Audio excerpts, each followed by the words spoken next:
looking at someone who does something extraordinarily well, like a painter, a musician, or a dancer, or a redwood, you can't help but think, how did this all happen? This is stunning. There has to be a God. There has to be. How could this be created without thought? Just by pure accident? And have that accident so attractive to those of us who are here? It's like, is that a coincidence? I don't think so. Hey there, it's me, Rainn Wilson, and I want to dig into the human experience. I want to have conversations about a spiritual revolution. Let's get deep with our favorite thinkers, friends, and entertainers about life, meaning, and idiocy. Welcome to the Soul Boom Podcast.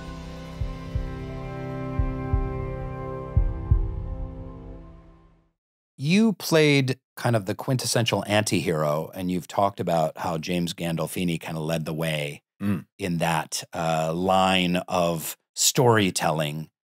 Are we on anti-hero burnout in storytelling these days? Sometimes I watch television shows, and it's like every show needs to have an anti-hero. Is it possible to even have heroes anymore in 2024 storytelling, do you think? Yeah. Yeah, I think everything is cyclical anyway. But when you saw Tony Soprano or Vic Mackey, Michael Chiklis's role in The Shield, those two characters played brilliantly, I thought. Really kind of let that door open that it was okay to step in, providing that everything else was written really well and justifiable. And basically the story of Walter White in Breaking Bad is that he had a skill set that allowed him to do one thing really, really well. But that was it.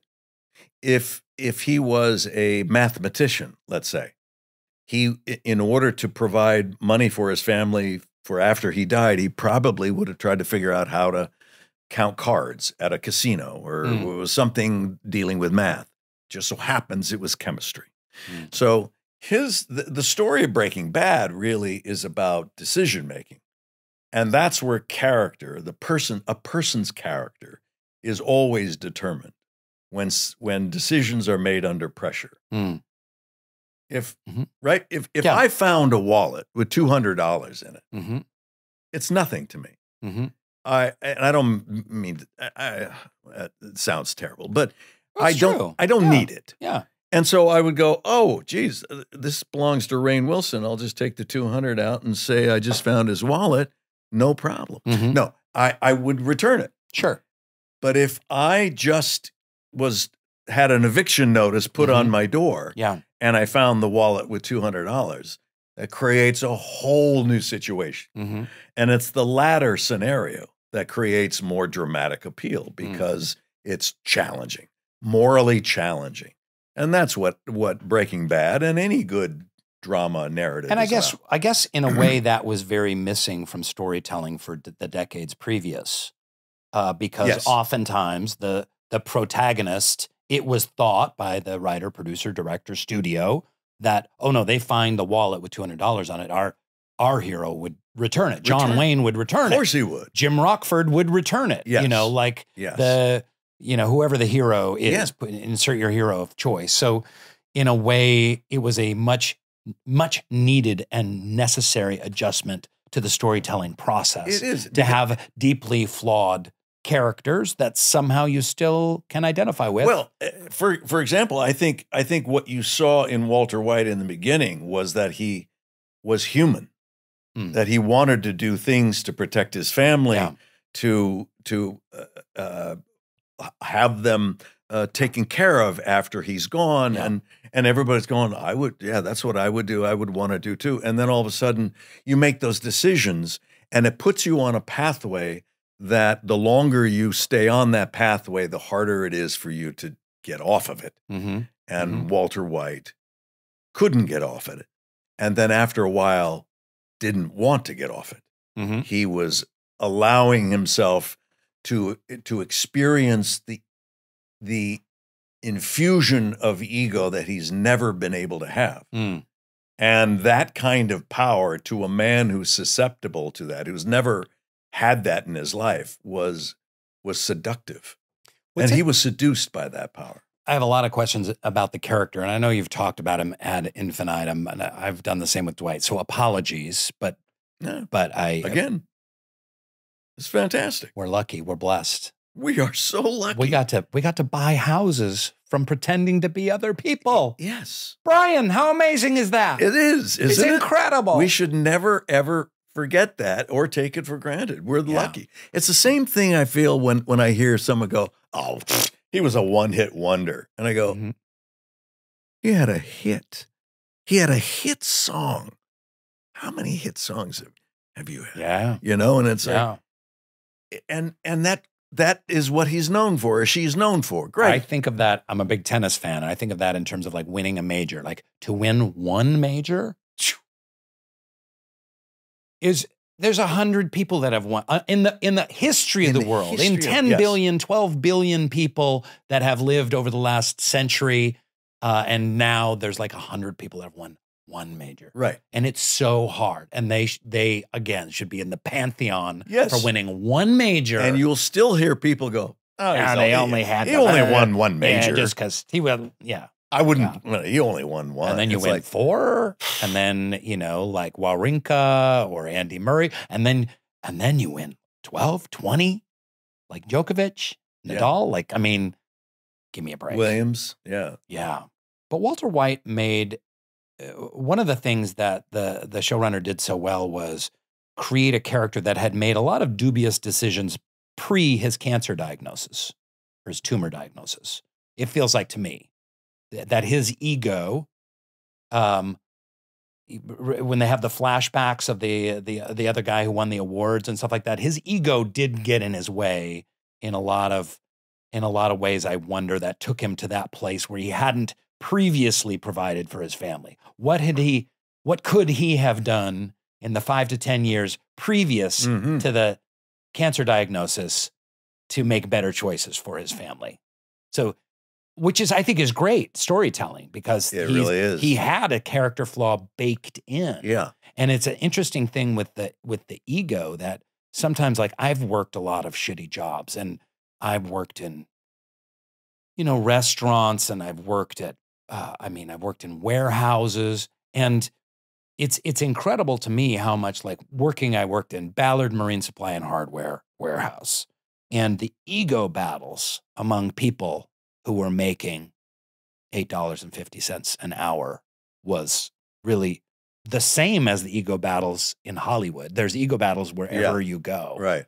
So Walter White was wrestling with this character defect before his cancer diagnosis. And then it won. And who would have thunk that he had an ability to be a crime lord? Right. It took him by surprise.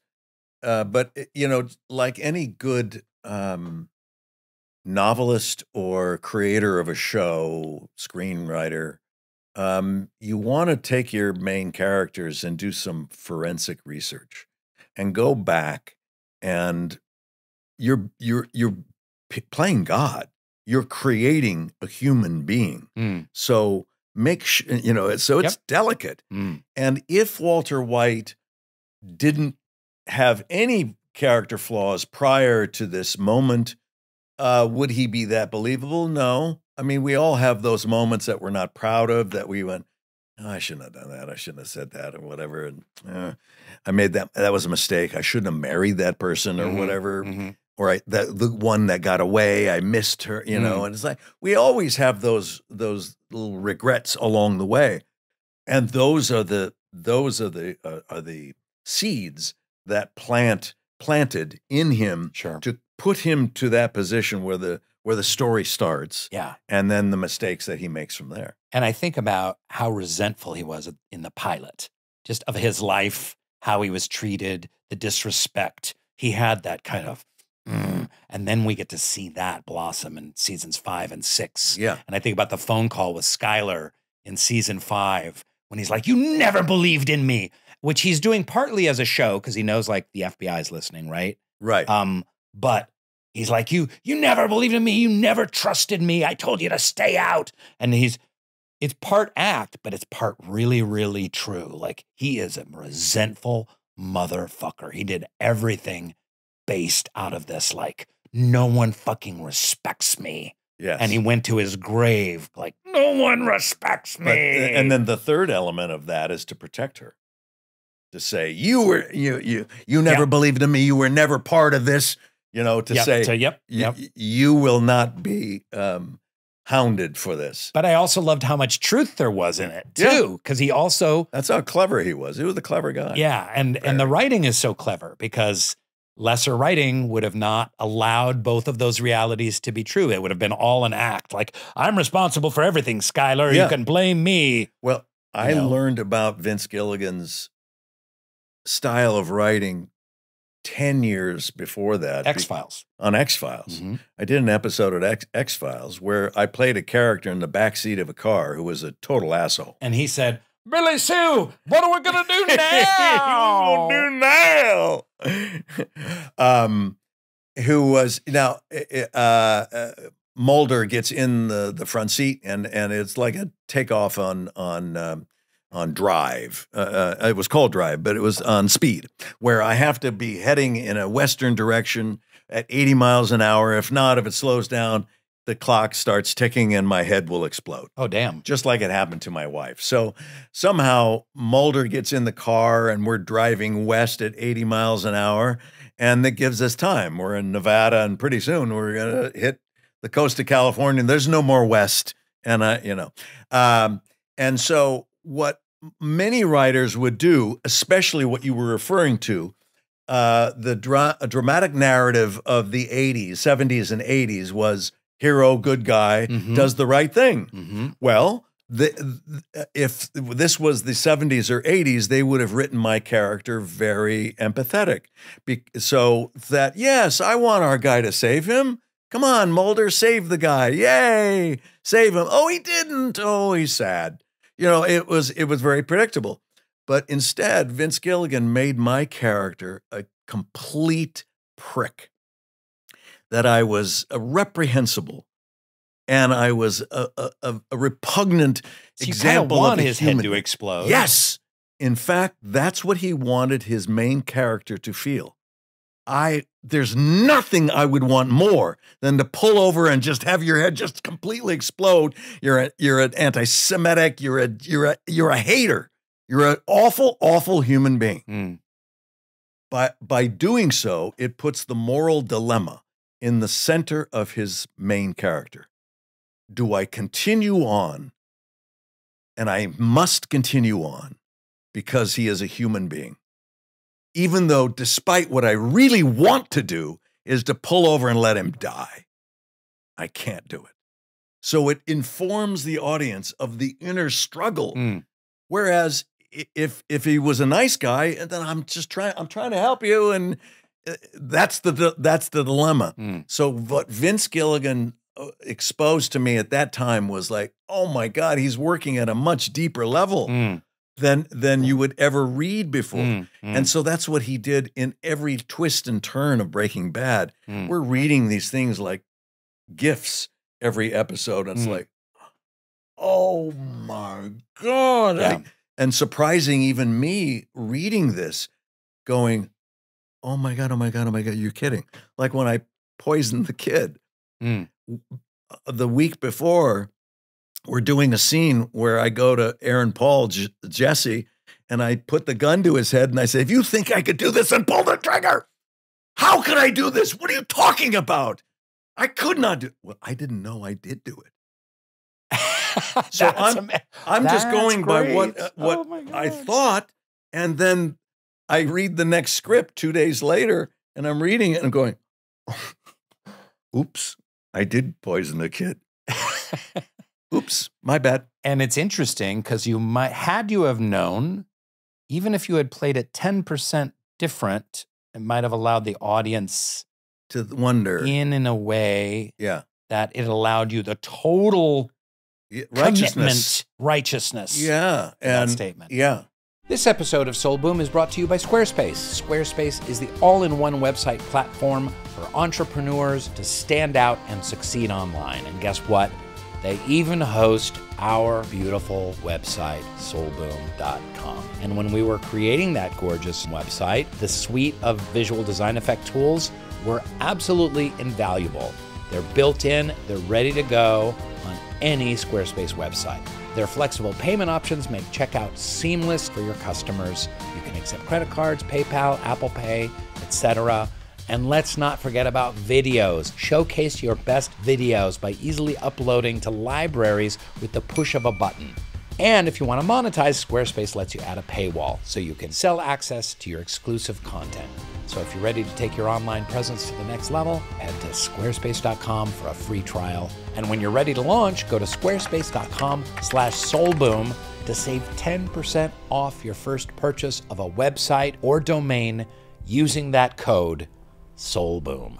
Hey Soul Boom listeners, summer is here, and if you're like me, you want to spend less time cooking in the kitchen and more time enjoying the sunshine, and that's where Factor comes in. I love me some Factor.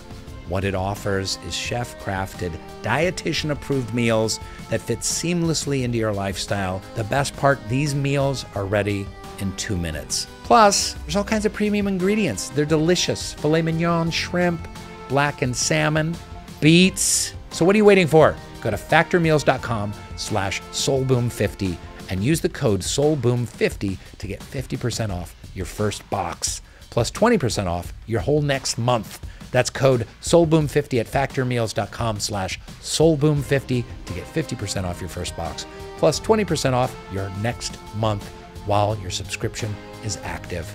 Make today the day you kickstart a new, healthy routine with Factor. Tragedy seems to me to be the unraveling of a story where there is ultimately no redemption, or the characters make choices where there's not redemption. A comedy kind of allows for some redemption. It kind of heals and kind of closes. And why am I bringing this up? I guess I was thinking about Walter White in terms of what we do on Soul Boom. And I was thinking about morality and right from wrong, and like, oh, I'm going to provide for my family by creating drugs, is this kind of like really morally dubious choice from the get-go that, snowballs into tragedy. But to me, it also reflects a kind of a vision of the modern world where we have done this as a species to our planet time and time again.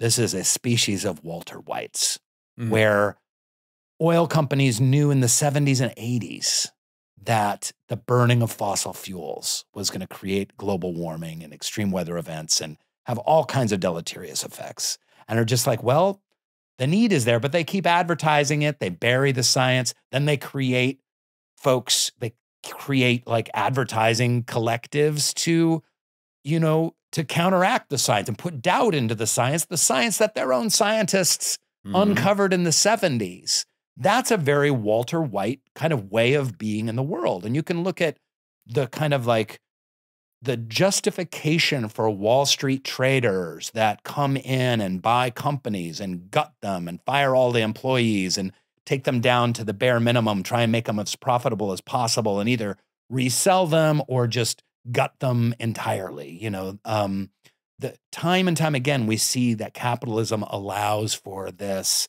really morally dubious set of decisions to be made that has brought us to this point right now where, yes, there's a great deal of technological and scientific progress, and we're living richer and longer lives than humans ever have.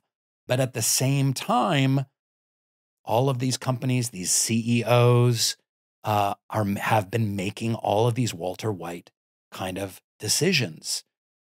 For me, it comes down to God, because it comes down to a morality that exists above and beyond any current circumstances of the world. And I'm not talking about tacking up the 10 Commandments in Louisiana schools, and I'm not talking about the Bible morality. It's hard to talk about morality. People like recoil from the word morality and say, well, that doesn't exist. I'm just going to do the right thing as I feel it in the moment. I kind of know, we all kind of know what the right thing is and stuff like that. But we have been, you know, like William Butler Yeats talks about, you know, in the Second Coming, you know, the center cannot hold. The falcon no longer hears the falconer. This kind of unraveling of the moral spiral that has taken us to this point with climate change, with income inequality, with a broken healthcare system, with epidemics, with mental health issues.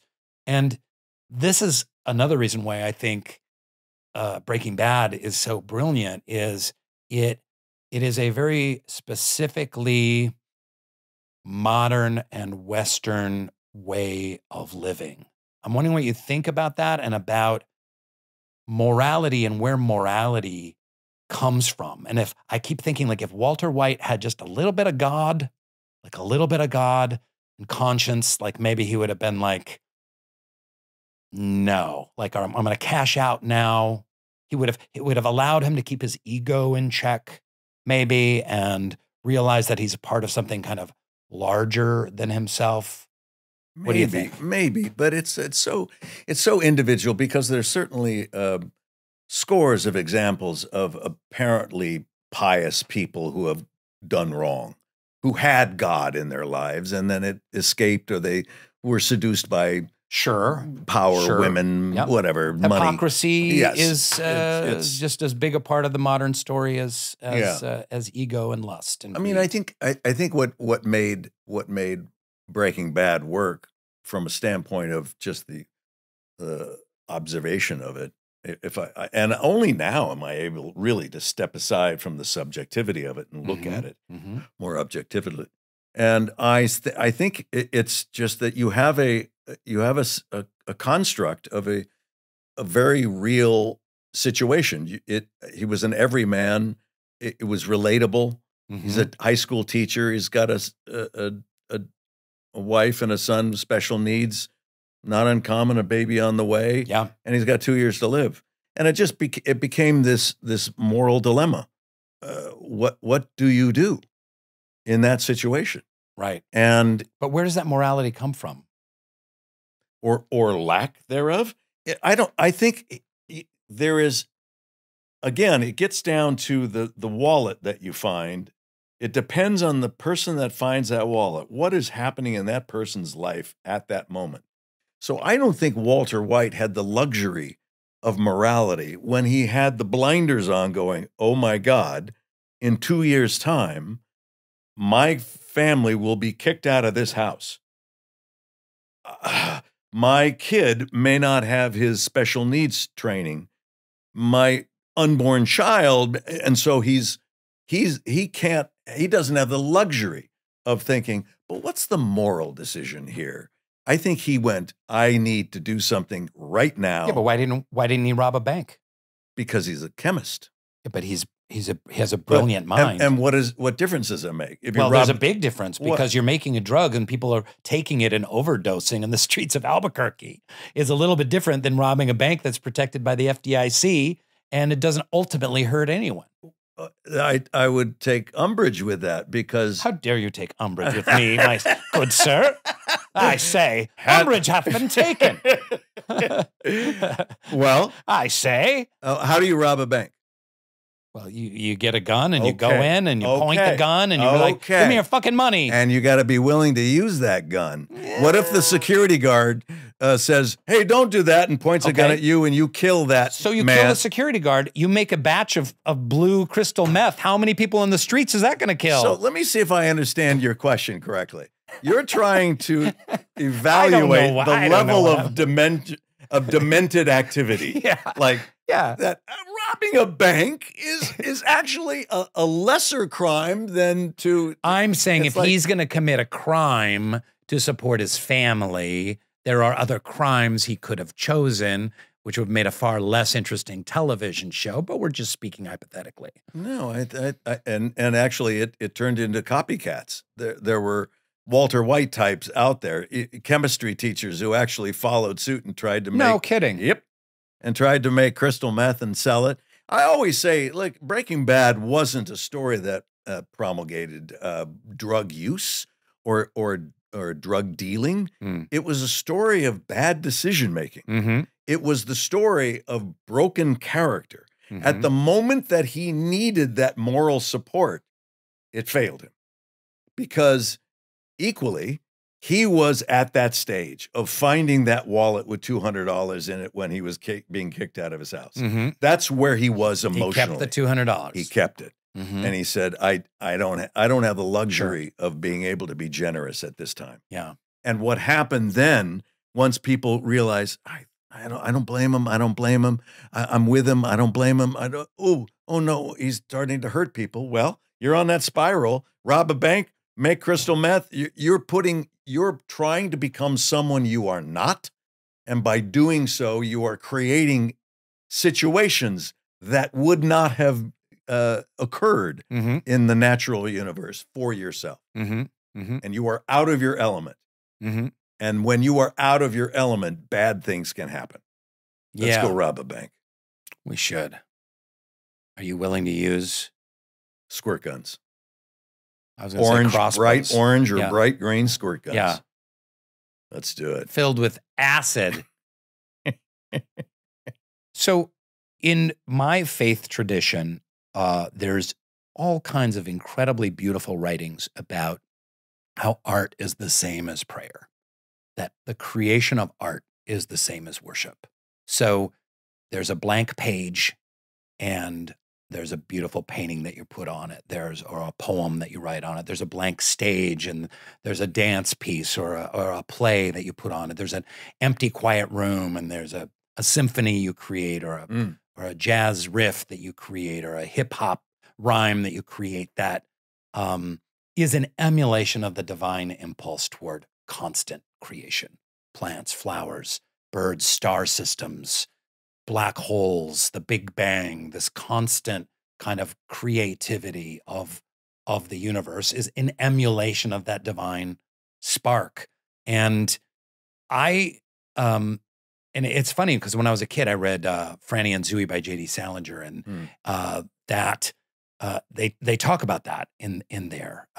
Zooey tells Franny, like, be God's actor, like do it for God, do it for the fat lady. And this kind of idea that there can be a kind of spiritual impulse toward being an artist. And I love the idea that prayer isn't necessarily like, oh God, please protect me, blah, blah, blah.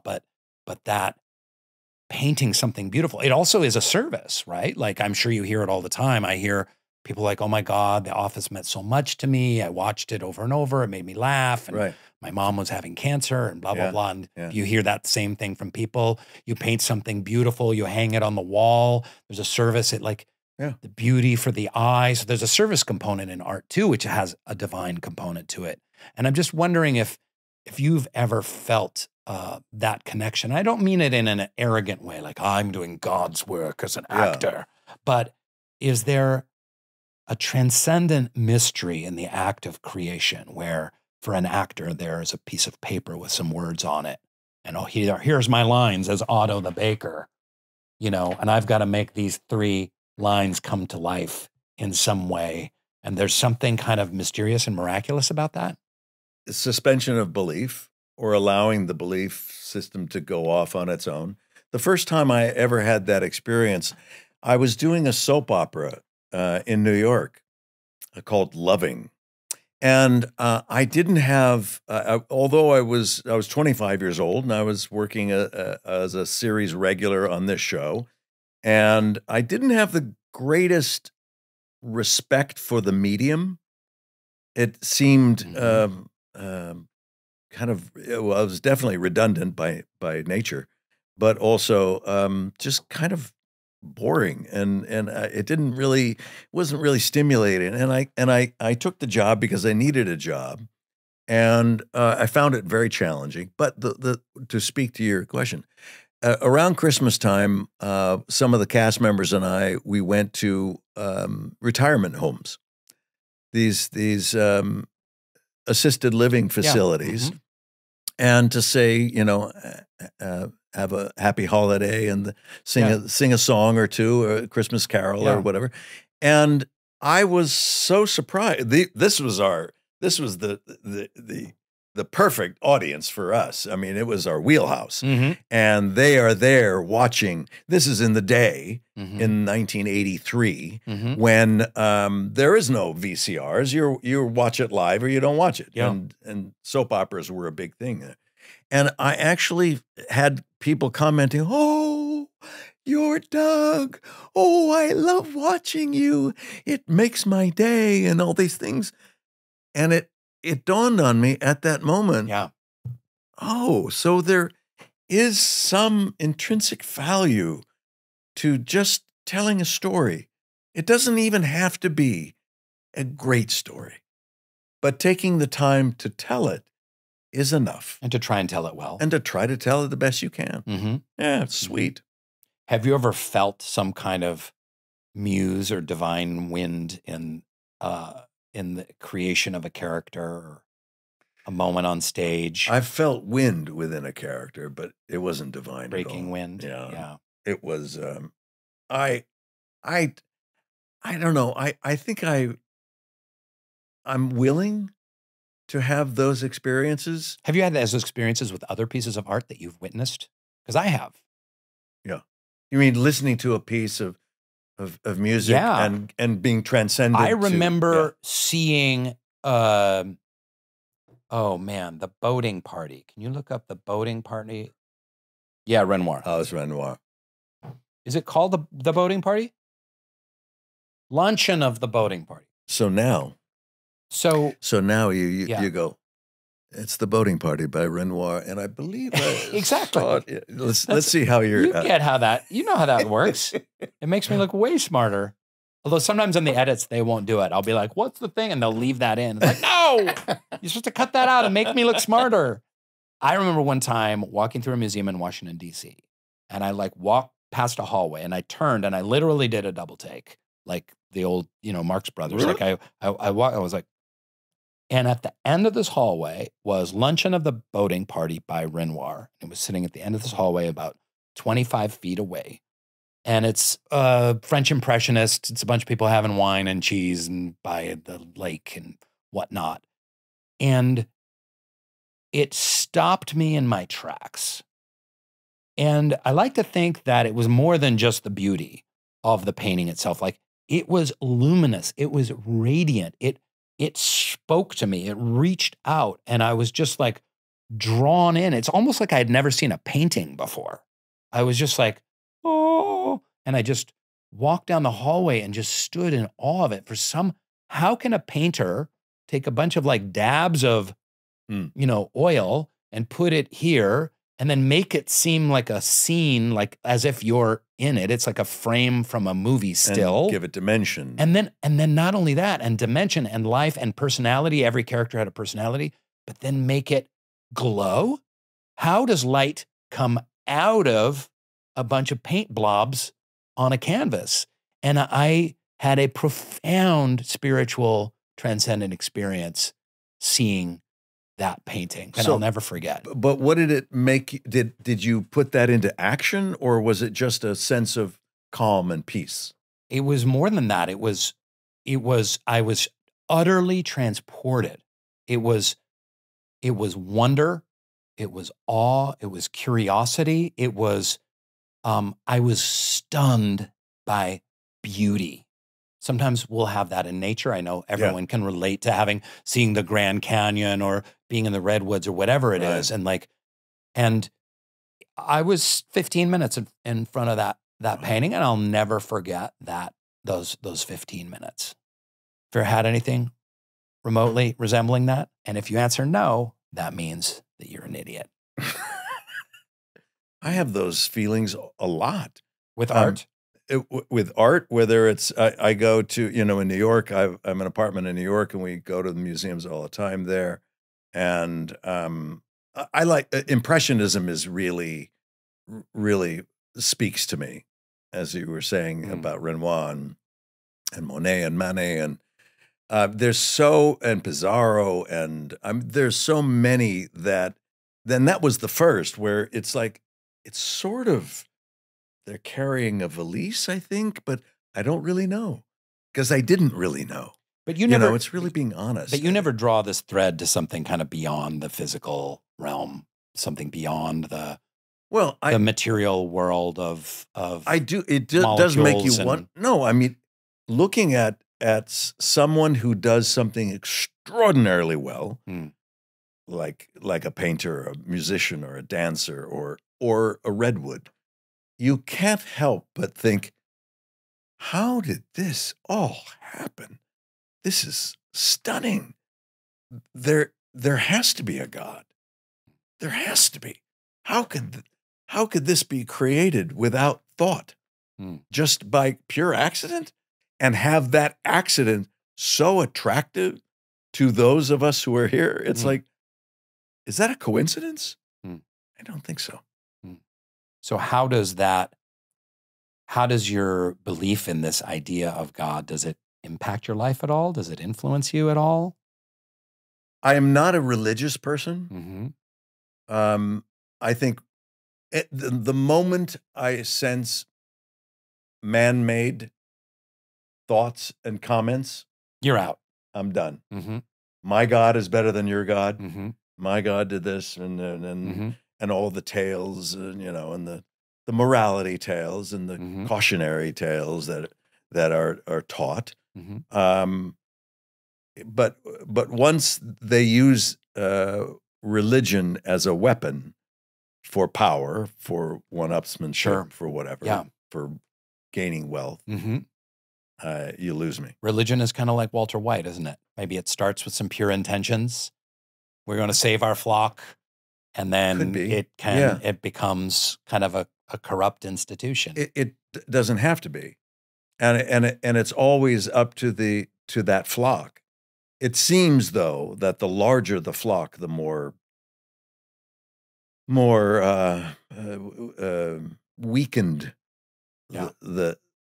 the chain gets, and it could break at any moment. And I believe in inclusiveness, and anything that's not like, let people be who people want to be, and love who they want to love, and be around who they want to be. And if someone's intolerant of that, I'm not a part of their conversation or their religion. Hey everybody, it's me. I've talked about it a lot, but I have gone through a lot in my life, and there have been times when I have been looking for a little clarity.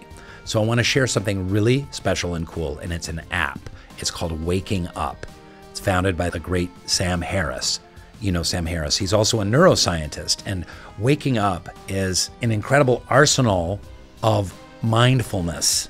It's filled with meditations, quotes, authors, interactive resources. It's all grounded in secular techniques, and it has approaches baked into it that actually work. I really can't recommend it more highly. Soul Boom listeners get your first month for free, plus you'll save $30 on the in-app price if you go to wakingup.com/soulboom. You can start your free month today. That's wakingup.com/soulboom to get a free month plus $30 off. I hope you'll check it out. We've got a Substack. If you love the Soul Boom podcast, you're going to want to get our weekly newsletter Substack sent to your inbox. A lot of them delve into the ideas around the podcasts that we're doing that week. So sign up, please subscribe. Go to soulboom.substack.com. Thank you. You ever struggle with the idea of shut up and dribble, which is like, when they had NBA players or athletes talking about Black Lives Matter or social justice issues? I often get this a lot. I get this a ton on social media because I speak up about issues that are really important to me. Ones like racism, like climate change, income inequality, like, corruption in the U.S. political system, et cetera. And it's like, shut up, Dwight. Shut up, sitcom actor. And it's like, well, I'm more than a sitcom actor. And guess what? In my belief, everyone gets to have an opinion. If you're a bus driver, you get to have an opinion about God and life and sex and morality and and politics and those same people would probably tell the bus driver to shut up. Shut up and drive a bus. What do you know? Like it's just that you have. We're only supposed to listen to people that have advanced degrees or something. But then those people are hated for being elitist because they got degrees. So who do you listen to? So the the cure to that, just like not reading reviews. Don't read social media. Never Don't do. read the comments. I never do. Oh. So I'll put out. Have you had troubles around that? Yeah, because my publicist would tell me, "Ooh, yeah, they're kind of coming after you for it." And I go, "What?" What have they come after you for? I would make comments like I made a comment. I had an interview with Chris Wallace, and he was talking about race relations and things. And I said I thought that critical race theory should be taught in schools. I think it's essential that we become honest as a country and look at our race relations historically. Yeah. Unequivocal. I mean, you cannot deny that this had an immense influence on industry and banking and government and social services, real estate, real estate and jobs and then doing research to play LBJ in a play on Broadway and then a movie, doing all that research. In 1865, Emancipation Proclamation, 100 years before the Civil Rights Act of 1964. Yeah. Finally made it a law. You cannot do this. You have to allow people to eat where they want, to sleep where they want, vote to freely. vote, yeah. to it was a year before I was born. Yeah. It's insane that it took so long. In my lifetime, my parents, I was born in 56, and we were taking a family trip to visit some relatives in Texas in, I think it was 64. I think it was 63 or 64. And before I was born. Yes, you were a child. Yes. Before I was born. Yes. Was it before? 66 born. Yeah. Oh, wow. So, okay. Yeah. So I remember my mother telling my brother and I, now listen, we're going to be in Texas, and I want to just say that if you see a water fountain, drinking fountain, that says colored, don't drink out of it. In my lifetime, my mother is telling me this. Yeah. Of course, I was 7 or so, and I'm thinking, are you kidding? Of course I'm going to drink out of it. Is it like rainbow color? Is it flavored? Is it, the innocence? Raspberry? Is it innocence of a boy going, colored? Why didn't I think? Why don't they have that in California? They should have that everywhere. I want to, it's like, yeah. But it didn't dawn on me until later. I went, oh, wait a minute. I remember my mother telling.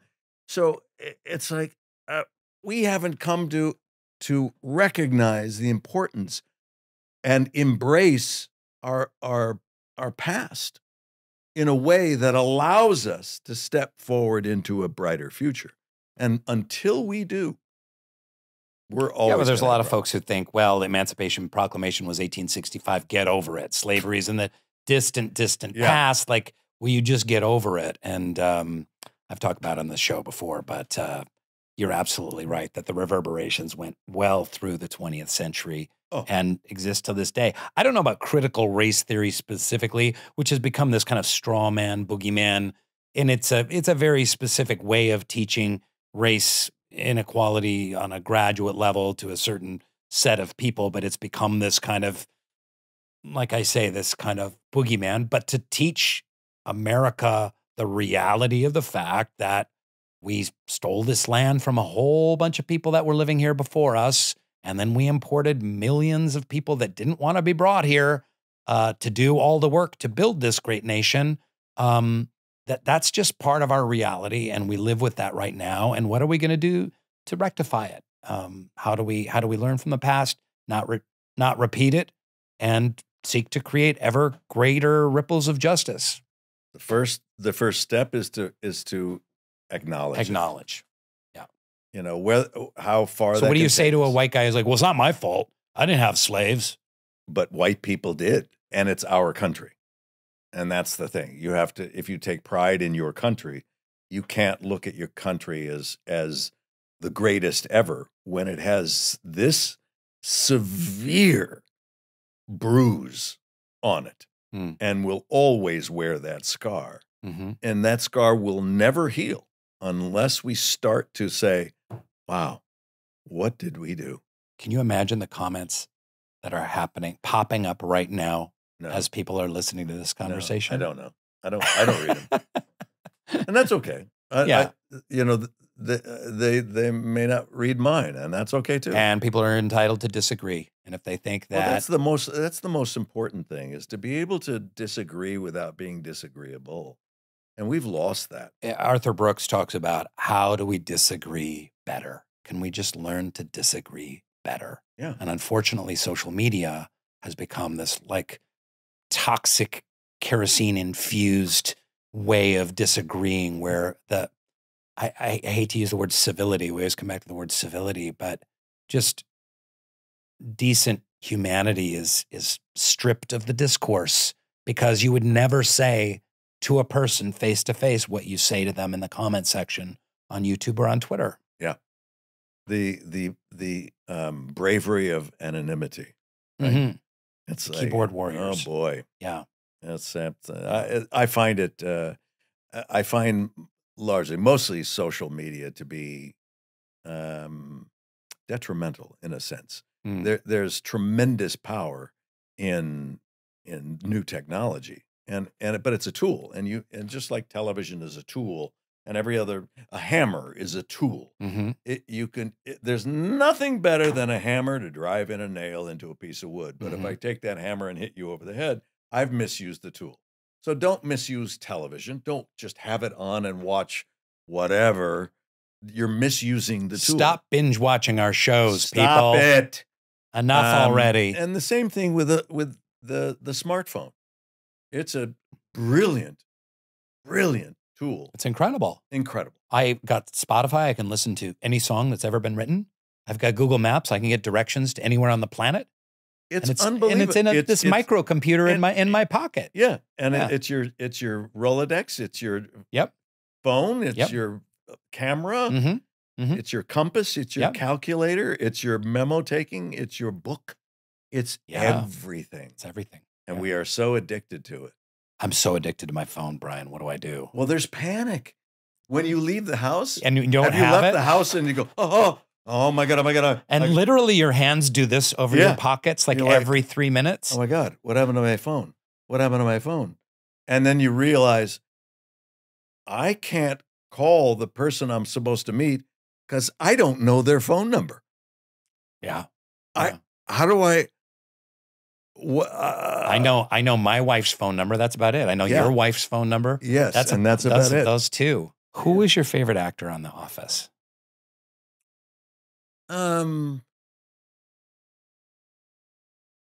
Maybe Creed or Bryan. Thank you so much for coming on Soul Boom.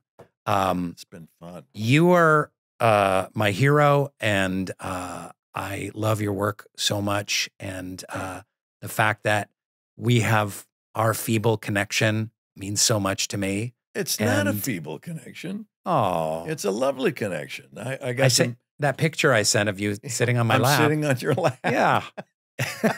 We should show that. Let's show that. That's a cute one. Put that up there.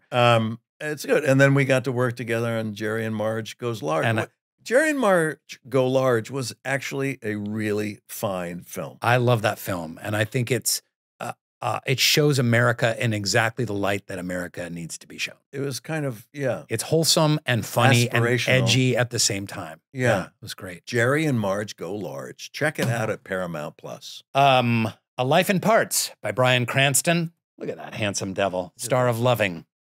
How many episodes did you do of Loving? 2 years. I don't know. Yeah. I have no idea. They do 5 days a week. Yeah, that's nuts. Terrific book, amazing stories. Thanks, and what are you working on now? What's coming out soon? What do you got cooking?